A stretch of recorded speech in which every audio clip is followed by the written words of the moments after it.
नमस्कार, आप देख रहे हैं इंडिया वॉइस। मैं हूं आपके साथ अमन त्रिपाठी। रुक करते हैं राजस्थान से आ रही बड़ी और अहम खबर का। इस वक्त की बड़ी खबर राजस्थान की राजनीति से जुड़ी हुई है। आपको बता दें, दिग्विजय चौटाला को गिरफ्तार कर लिया गया है।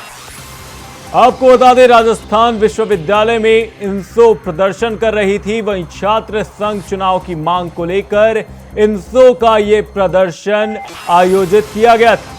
वहीं प्रदर्शन के दौरान दिग्विजय चौटाला को गिरफ्तार किया गया है। इस वक्त की ये बड़ी खबर आप तक पहुंचा रहे हैं, राजस्थान की राजनीति से जुड़ी हुई। आपको बता दें, हरियाणा में भाजपा के साथ मिलकर सरकार चला रही जननायक जनता पार्टी यानी कि जेजेपी के राष्ट्रीय महासचिव दिग्विजय चौटाला को राजस्थान पुलिस ने गिरफ्तार कर लिया है। आपको बता दें, दिग्विजय जयपुर में राजस्थान यूनिवर्सिटी में छात्र संघ चुनाव कराने की मांग को लेकर प्रदर्शन करते हुए नजर आए थे। वहीं उनके साथ जेजेपी के छात्र विंग इंसो की हरियाणा इकाई के प्रदेशाध्यक्ष प्रदीप देसवाल भी थे। दरअसल राजस्थान सरकार ने इसी साल नवंबर-दिसंबर में प्रस्तावित राज्य विधानसभा चुनाव के चलते छात्र संघ चुनाव कराने पर रोक लगा दी थी।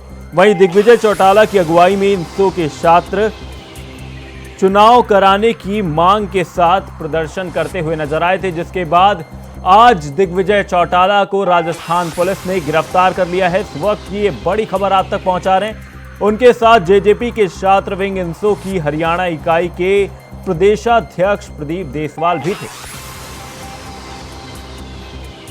वहीं राजस्थान पुलिस की ओर से गिरफ्तार किए जाने के बाद दिग्विजय चौटाला का बयान भी सामने आया है। इसी खबर पर संदीप शर्मा हरियाणा से स्टेट हेड हमारे साथ जुड़े हुए हैं। संदीप, मैं आपसे जानना चाहूंगा कि ये जो प्रदर्शन दिग्विजय चौटाला के द्वारा देखा गया, जिसके बाद से उनकी गिरफ्तारी हुई, क्या कुछ पूरे कारण रहे जिसके बाद से दिग्विजय चौटाला की ओर से क्या रिएक्शन सामने आया, समझाइए।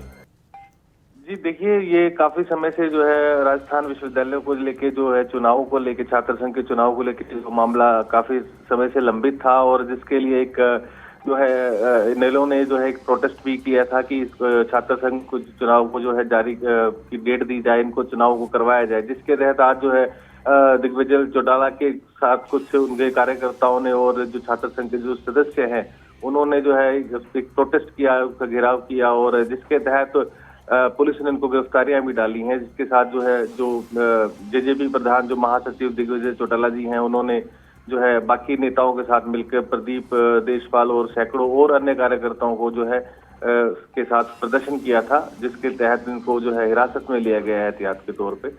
तो ये काफी समय से ये चल रहा है, जिसमें दिग्विजय चौटाला ने ये भी कहा था कि हमने हरियाणा में चुनाव करवाए हैं तो हम राजस्थान में भी जरूर करवाएंगे। तो एक तरह से जो सरकार के खिलाफ प्रदर्शन था चुनावों को लेकर। वहीं संदीप, जिस तरीके से ये प्रदर्शन देखा गया, आपसे मैं ये जानना चाहूंगा कि इस प्रदर्शन के बाद छात्रों की ओर से क्या कुछ रिएक्शन आया, क्योंकि छात्र लगातार यहां पर चुनाव की मांग कर रहे थे।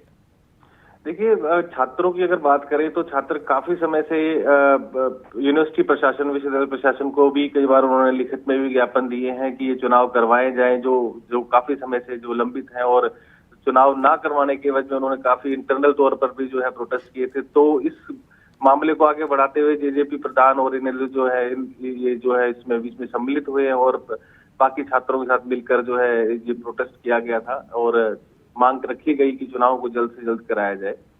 वहीं संदीप, अगर इसे राजस्थान की राजनीति के तौर पर देखें, आगामी चुनाव, बहुत जल्द चुनाव होने वाले हैं राजस्थान में, तो इस तरीके से छात्र वर्ग को परेशान करना, ये गहलोत सरकार को किस तरीके से आने वाले चुनाव में भारी पड़ सकता है?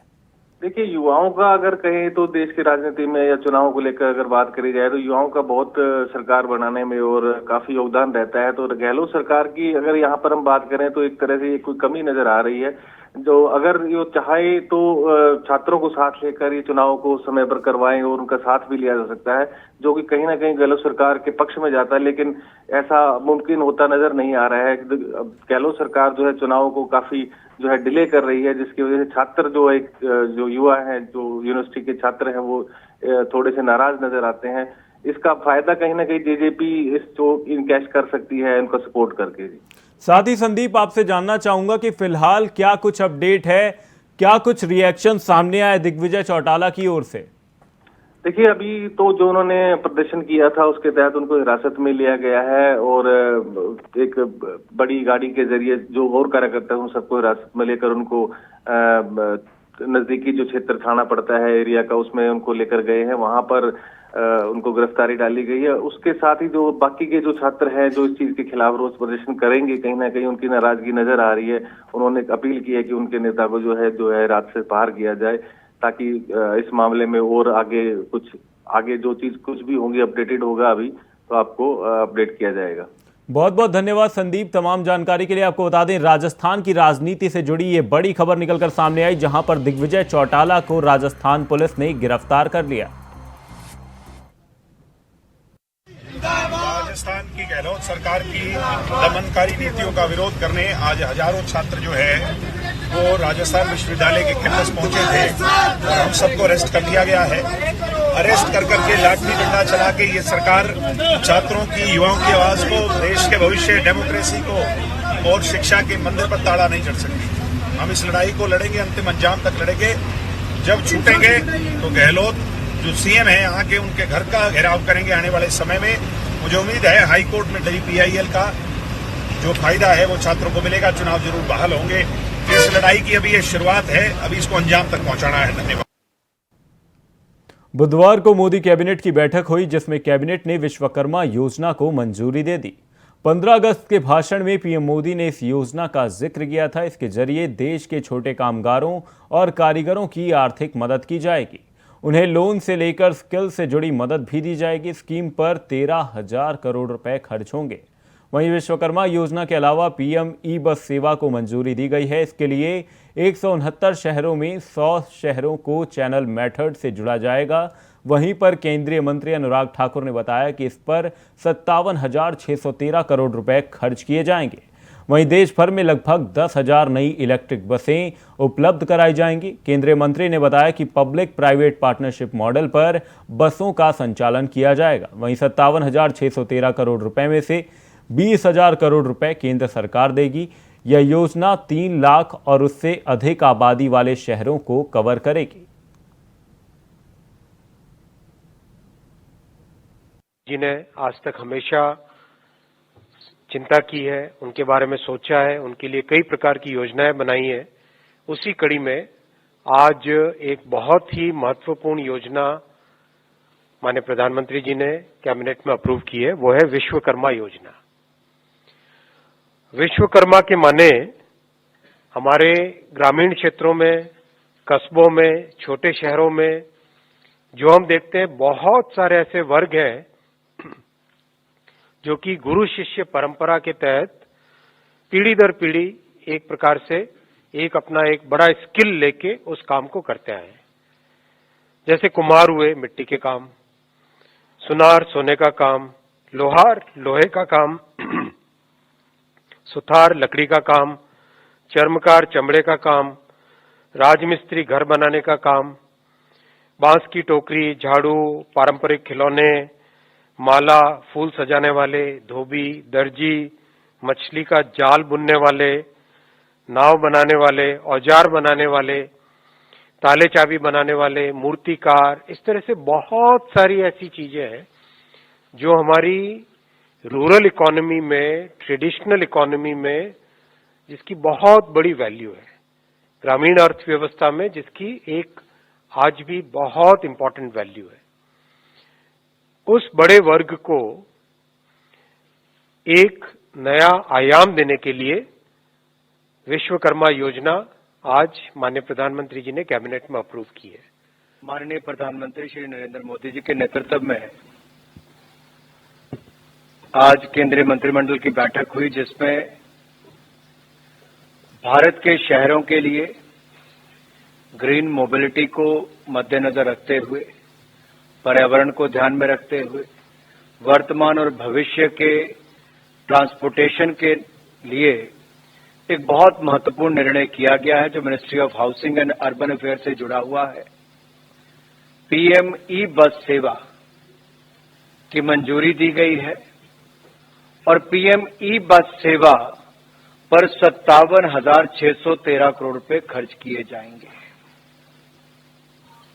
10,000 बसें और ये 10,000 न्यू इलेक्ट्रिकल बसेस, 10,000 नई इलेक्ट्रिकल बसेस की सेवाएं उपलब्ध करवाई जाएंगी।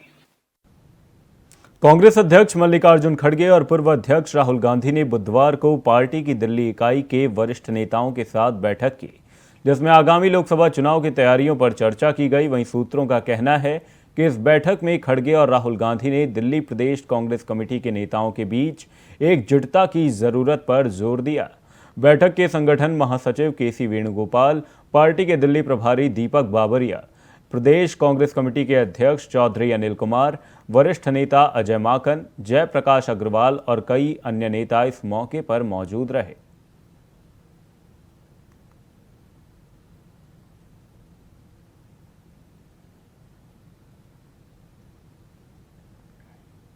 मध्य प्रदेश में इस साल के आखिर में विधानसभा चुनाव होना है। चुनाव से पहले राज्य की सियासत में एक बार फिर हिंदुत्व पर वार पलटवार का खेल शुरू हो गया है। वहीं पूर्व मुख्यमंत्री कमलनाथ और दिग्विजय सिंह ने हिंदुत्व को लेकर बयान दिया है। उनके बयान पर मुख्यमंत्री शिवराज सिंह चौहान ने प्रतिक्रिया देते हुए कहा कि दिग्विजय सिंह हों या फिर कमलनाथ, इन दोनों को ना तो हिंदुत्व से लेना देना है और ना ही देश से और ना ही समाज से कोई लेना देना है। ये तो वोटों के लिए फसल काटने के लिए जब जो ठीक समझते हैं वो कहते रहते हैं। इनको किसी से कुछ भी लेना देना नहीं है। दिग्विजय सिंह को ना कमलनाथ जी को, इनको ना तो हिंदुत्व से लेना देना है, ना देश से लेना देना है, ना समाज से लेना देना है। ये तो वोटों की फसल काटने के लिए जब जो ठीक समझते हैं वो कहते रहते हैं। इनको आपको बता दें, यहां पर मध्य प्रदेश की सियासत में सरगर्मियां देखी गई हैं। मध्य प्रदेश में इस साल के आखिर में विधानसभा का चुनाव होना है। वहीं चुनाव से पहले राज्य की सियासत में एक बार फिर हिंदुत्व पर वार पलटवार का खेल शुरू हो गया है। वहीं पूर्व मुख्यमंत्री कमलनाथ और दिग्विजय सिंह ने हिंदुत्व को लेकर बयान दिया है। उनके बयान पर मुख्यमंत्री शिवराज सिंह चौहान ने प्रतिक्रिया देते हुए कहा कि दिग्विजय और कमलनाथ को वोट की फसल की चिंता है। इन दोनों को ही हिंदुत्व से कुछ भी लेना देना नहीं है। वहीं दिग्विजय सिंह और कमलनाथ के हिंदुत्व पर आए बयान पर शिवराज सिंह चौहान ने मीडिया से सवाल किया। इस पर मुख्यमंत्री चौहान ने कहा कि दिग्विजय सिंह हो या फिर कमलनाथ, इन दोनों को ना ही हिंदुत्व से कुछ लेना देना है, ना ही देश से और ना ही समाज से कुछ लेना देना है। यह तो वोटों की फसल काटने के लिए जब जो ठीक समझते हैं वो कहते रहते हैं। इनको और किसी चीज से कुछ भी लेना देना नहीं है। जानकारी के लिए बता दें कि मध्य प्रदेश में इस साल के आखिर में विधानसभा का चुनाव होना है। वहीं चुनाव से पहले राजनीतिक सरगर्मियां देखी जा रही हैं। हिंदुत्व को लेकर वार पलटवार का खेल शुरू हो गया है। एक बार फिर हिंदुत्व पर वार पलटवार का यह खेल देखा गया, जहां पर पूर्व मुख्यमंत्री कमलनाथ और दिग्विजय सिंह ने हिंदुत्व को लेकर बयान दिया, जिस पर राजनीति गर्मा गई।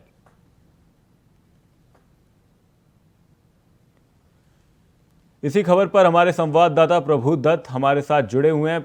मैं आपसे जानना चाहूंगा कि फिलहाल जो मध्य प्रदेश की राजनीति में ये हिंदुत्व पर वार पलटवार का ये खेल शुरू हो गया है, इससे किस नजरिए से फिलहाल देखा जा सकता है, क्योंकि मध्य प्रदेश में जल्द ही चुनाव होने वाले हैं। जी बिल्कुल, जिस तरह से मध्य प्रदेश में स्थितियां निर्मित हो रही हैं और आप देख रहे हैं पिछले कुछ सालों से कांग्रेस भी हिंदुत्व का कार्ड ही खेल रही है, क्योंकि उसको देखने में ये आ रहा है कि लगातार जिस तरह से बयानबाजी होती है, कभी बजरंग दल को लेकर के, कभी श्री राम मंदिर को लेकर, कभी बजरंगबली को लेकर के, तो पिछले सरकार से ही कमलनाथ ने मध्य प्रदेश में एक एजेंडा जारी किया और लगातार हनुमान चालीसा का पाठ उन्होंने शुरू करवाया। उसी कड़ी में उन्होंने ये कहा कि 82% अगर हिंदू है तो हिंदू की बात नहीं करेंगे तो क्या करेंगे। उसके बाद जब हिंदुत्व का कार्ड मुख्यमंत्री शिवराज सिंह चौहान और भारतीय जनता पार्टी के लोगों ने खेलना शुरू किया और बातचीत करनी शुरू करी उसमें, तो ऐसे में दिग्विजय सिंह का एक बयान आता है कि अगर संवैधानिक पद पे अगर कोई व्यक्ति बैठा रहता है, चाहे वो मुख्यमंत्री हो चाहे प्रधानमंत्री हो, ऐसे व्यक्ति को हिंदुत्व की बात नहीं करनी चाहिए, हिंदू राष्ट्र की बात नहीं करनी चाहिए।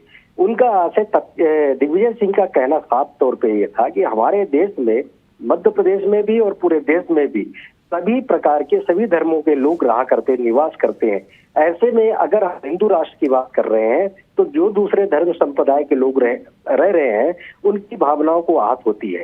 इसलिए जो जिम्मेदार पद पर जो व्यक्ति बैठा होता है उसे हिंदू राष्ट्र की बात, हिंदू धर्म की बात करेगा। हिंदू धर्म का है तो हिंदू धर्म की बेशक बात करेगा, लेकिन हिंदू राष्ट्र की अगर वो बात करता है तो जो दूसरे लोग हैं, दूसरे समुदाय के लोग हैं, वो इन भावनाओं से आहत होते हैं और उनका सरकारी तंत्र पर से विश्वास उठता है, सरकारी विभाग से विश्वास उठता है, क्योंकि वही सहूलियतें जो मध्य प्रदेश में या कि देश में दूसरे समाज के लोगों को मिलती है वही हिंदू को भी मिलती है।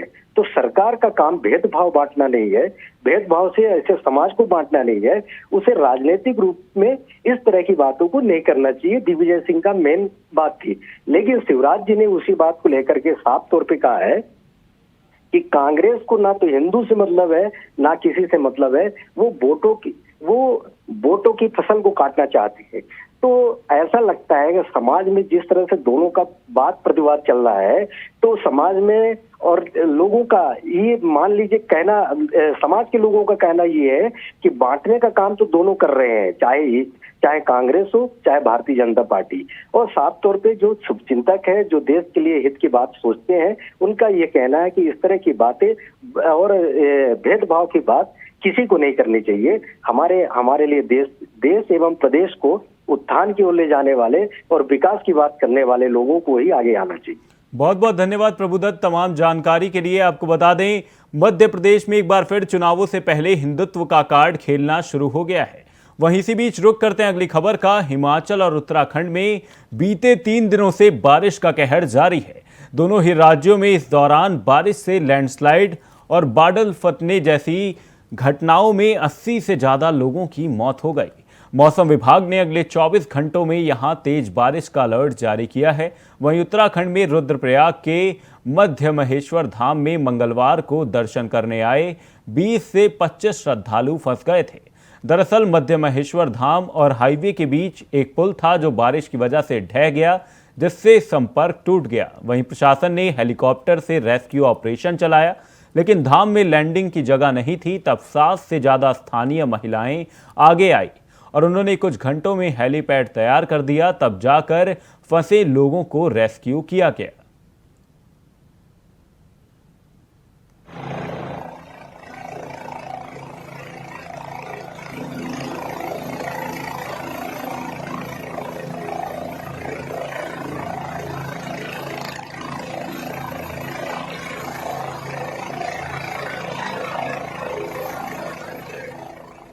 खबर हिमाचल प्रदेश से है, जहां पर भारी बारिश से जनजीवन अस्त व्यस्त हो गया है। जहां पर रुद्रप्रयाग में 20 लोगों को हेलीकॉप्टर से रेस्क्यू किया गया। आपको बता दें, भारी बारिश के चलते एक पुल था जो ढह गया, जिसके बाद से आईएएफ हेलीकॉप्टर से लोगों का रेस्क्यू किया गया। इस दौरान कुछ महिलाएं आगे आई और उन्होंने हेलीपैड बनाया। वहीं रुद्रप्रयाग में भी इस दौरान 20 लोगों को बचाया गया। आपको बता दें, महिलाओं ने मिट्टी खोदकर हेलीपैड बनाया। इस दौरान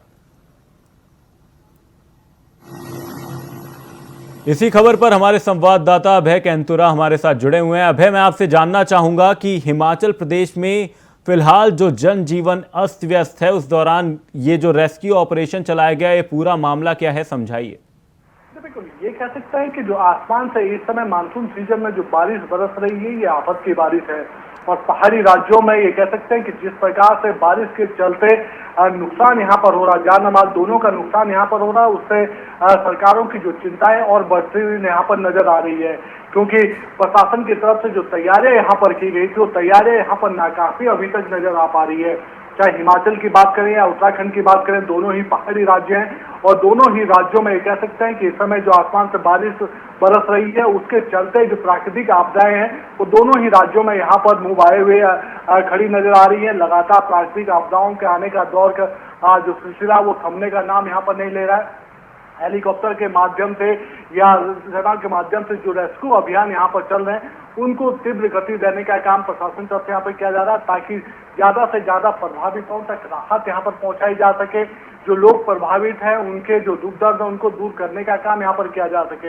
हिमाचल में जिस प्रकार से बाढ़ प्रभावित जो लोग हैं, जो ये कह सकते हैं कि जो वहां पर रेस्क्यू अभियान हुआ था, जो लैंडस्लाइड वहां पर हुए थे, जो गिर आए थे, उसके चलते जो प्रभावित परिवार है उनको यहाँ पर रेस्क्यू करने का काम यहाँ पर किया जा रहा है। और उसी तर्ज पर ये कह सकते हैं कि उत्तराखंड में भी कई जगहों पर इस तरह के लैंडस्लाइड या भूस्खलन की जो खबरें हैं वो यहाँ पर सामने आई है, जिससे लोगों को तीव्र गति से रेस्क्यू करने का काम यहाँ पर किया जा रहा है। जमीनी स्तर पर जो सेना के जवान, जो SDRF के जवान और NDRF के जवान लगे हुए हैं, वो अपने स्तर पर अपना रेस्क्यू अभियान यहाँ पर जारी रखे हुए हैं। जो लोग गंभीर रूप से घायल हैं, जहाँ पर हेलीकॉप्टर की आवश्यकता है, वहाँ पर हेलीकॉप्टर के माध्यम से लोगों को बचाने का काम यहाँ पर किया जा रहा है। मधमेश्वर में भी ये कह सकते हैं कि 200 से ज्यादा जो तीर्थयात्री फंसे हुए थे उनको यहाँ पर बचाने का काम SDRF की तरफ से किया गया है। तो ये समझा जा सकता है कि पहाड़ी राज्यों में इस समय जो प्राकृतिक आपदाएं आ रही है उस पर जनजीवन पूरी तरीके से पटरी होता नजर आ रहा है। सरकारें अपने स्तर पर, प्रशासन अपने स्तर पर लोगों तक राहत जो बचाव के काम उनको पहुंचाने में जुटा हुआ है, ताकि लोगों के जो प्रभावित जो लोग हैं उन तक जल्द से जल्द पहुंचा जा सके, उन्हें रेस्क्यू कर बचाया जा सके। बहुत बहुत धन्यवाद अभय तमाम जानकारी के लिए। आपको बता दें हिमाचल प्रदेश में फिलहाल भारी बारिश के चलते जनजीवन अस्त व्यस्त है। वहीं हिमाचल में IAF हेलीकॉप्टर से लोगों का रेस्क्यू किया जा रहा है। रुक करते हैं अगली खबर का। सहारनपुर के सरकारी महिला चिकित्सालय से अगली खबर निकलकर सामने। बड़ी लापरवाही का मामला सामने आया है, जहां हॉस्पिटल के अंदर से बच्चा चोरी हो गया। आपको बता दें कि 2 दिन पहले ही एक महिला की डिलीवरी हुई थी, जिसके बाद आज तड़क में बच्चा चोरी हो गया और परिजनों का फिलहाल रो रो कर बुरा हाल है। तो वहीं सूचना के बाद हॉस्पिटल के स्टाफ में हड़कंप मच गया, जिसके बाद मौके पर पहुंची पुलिस मामले की जांच में जुटी हुई है। फिलहाल CCTV कैमरे को भी चेक किया जा रहा है। तो वहीं जानकारी के अनुसार लोगों का यह भी कहना है कि एक महिला सुबह के टाइम बच्चे के आसपास घूम रही थी और इससे पहले भी अस्पताल से इस प्रकार की घटनाएं सामने आती रही हैं।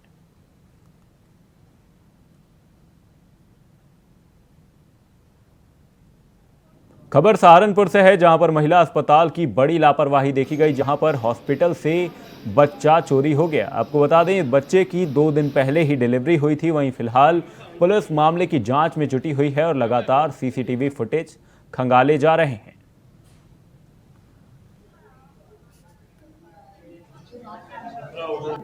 खबर सहारनपुर से, जहां पर महिला अस्पताल में एक बड़ी लापरवाही देखी गई, जहां पर हॉस्पिटल से बच्चा चोरी हो गया। आपको बता दें बच्चे की 2 दिन पहले ही डिलीवरी हुई थी। वहीं फिलहाल पुलिस मामले की जांच में जुटी हुई है। वहीं जानकारी के अनुसार स्थानीय लोगों ने यह भी बताया कि इस अस्पताल से इस तरीके की घटनाएं सामने आती रही हैं। वहीं फिलहाल CCTV फुटेज खंगाले जा रहे हैं।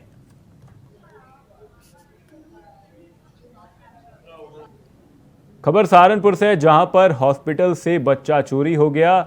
2 दिन पहले ही इस बच्चे की डिलीवरी हुई थी। वहीं फिलहाल पुलिस इस मामले की जांच में जुटी हुई है और लगातार CCTV फुटेज खंगाले जा रहे हैं। वहीं स्थानीय लोगों की अगर बात करें तो स्थानीय लोग ये कहते हुए नजर आए कि इस तरीके की घटनाएं इस हॉस्पिटल से सामने आती रही हैं। इसी खबर पर हमारे संवाददाता शरद कुमार हमारे साथ जुड़े हुए हैं। शरद, मैं आपसे जानना चाहूंगा सहारनपुर से जो ये घटना निकलकर सामने आई, एक महिला अस्पताल से एक लापरवाही का बहुत बड़ा मामला सामने आया, क्या कुछ है पूरा मामला, समझाइए। देखिए, आज जनपद सहारनपुर के महिला जिला अस्पताल में जो घटना घटी है वो बहुत ही दर्दनाक घटना है। तो दर्दनाक इसलिए है कि जिस महिला का ये नवजात शिशु चोरी हुआ है उसके पहले 5 लड़कियां थी और 5 लड़कियों के बाद ये एक लड़का जो है पैदा हुआ था। इस लड़की को जो है आज सुबह 5 बजे जो अज्ञात महिला ने गायब कर दिया, चोरी कर लिया। जैसे ही परिजनों को इस बात का पता चला तो उसमें हड़कंप मच गया और उन्होंने आनन फानन में पुलिस और महिला अस्पताल प्रशासन को पूरी जानकारी दी। मौके पर पहुंची पुलिस ने भी CCTV के माध्यम से जो है पूरी मामले को खंगालने की कोशिश की है और उसमें जांच में जुटी हुई है। जहां तक पीड़ित महिला और परिजनों का कहना है, उनका सीधा आरोप महिला अस्पताल के प्रशासन पर है। उनका कहना है कि इस तरह के असामाजिक लोग अस्पताल में लगातार जो घूमते रहते हैं उन्हें रोकने का काम आखिरकार क्यों नहीं किया जाता है। जो इस महिला के बच्चे को चोरी किया गया है उसका भी रो रो कर इस समय बुरा हाल है। जी शरद, तो फिलहाल जो प्रशासन है, हॉस्पिटल प्रशासन, उसकी ओर से क्या कुछ एक्शन लिया गया? क्योंकि स्थानीय लोगों का तो ये तक कहना है कि इस तरीके के मामले इस हॉस्पिटल से निकलकर लगातार सामने आते रहे और फिलहाल पुलिस की जांच में क्या कुछ अपडेट है, मामला कहां तक पहुंचा है? देखिए, जैसे पुलिस को सीसीटीवी फुटेज मिले हैं और एक महिला जो है बच्चे को ले जाती हुई दिख रही है, उसी के आधार पर जो है पुलिस अपनी जांच को आगे बढ़ा रही है। और जहां तक महिला सीएमएस इंदिरा सिंह का कहना है कि उनके टाइम में ये पहली घटना है, उनसे पहले क्या हुआ है उसकी उन्हें जानकारी नहीं है, लेकिन लोगों का सीधा सीधा आरोप है कि महिला अस्पताल में बिना सुविधा शुल्क के कोई काम नहीं होता है। और इस तरह की बच्चा चोरी करने की ये पहली घटना नहीं है, इससे पहले भी पूर्व के सालों में इस तरह की घटनाएं घटती रही हैं। लेकिन इन घटनाओं को होने के बावजूद भी जिला महिला अस्पताल प्रशासन ने कोई ठोस कदम नहीं उठाए हैं, जिससे 100 सवाल जिला अस्पताल प्रशासन पर खड़े होते हैं। बहुत बहुत धन्यवाद शरद तमाम जानकारी के लिए। आपको बता दें, सहारनपुर से ही बड़ी खबर सामने है, जहां पर महिला अस्पताल में एक लापरवाही का मामला देखा गया है। फिलहाल के लिए इस बुलेटिन में सिर्फ इतना ही। देश और दुनिया से जुड़ी तमाम बड़ी खबरों के लिए देखते रहिए इंडिया वॉइस। नमस्कार।